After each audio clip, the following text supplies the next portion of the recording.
বিয়ের দাবিতে সকাল থেকেই প্রেমিকের বাড়ির সামনে ধর্নায় বসলেন এক যুবতী। ঘটনাটি ঘটেছে হরিশ্চন্দ্রপুর থানা এলাকার সিমলা এলাকায়। এই ঘটনায় পলাতক প্রেমিক ও তার পরিবার। স্থানীয় সূত্রে জানা গিয়েছে সিমলা গ্রামের পাশের গ্রামে ওই তরুণীর বাড়ি। স্থানীয় সূত্রে জানা গিয়েছে আগেই বিবাহ বিচ্ছেদ হয়েছে।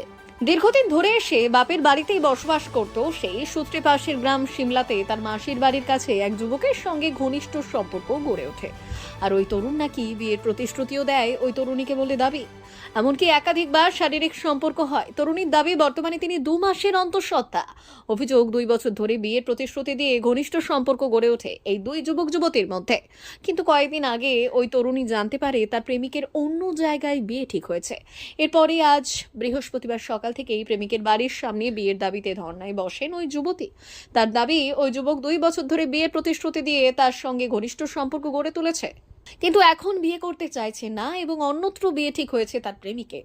তাই তিনি স্ত্রীর মর্যাদার দাবিতে ধর্নায় বসেছেন। এই ঘটনায় চাঞ্চল্য ছড়িয়েছে গোটা হরিশ্চন্দ্রপুর এলাকা জুড়ে। যদিও ওই প্রেমিকের বোনের দাবি ওই যুবতী ভিত্তিহীন অভিযোগ করছেন, ওর সঙ্গে আমার দাদার কোনো সম্পর্ক নেই। ঘটনার খবর পেয়ে এলাকায় পৌঁছয় হরিশ্চন্দ্রপুর থানার পুলিশ।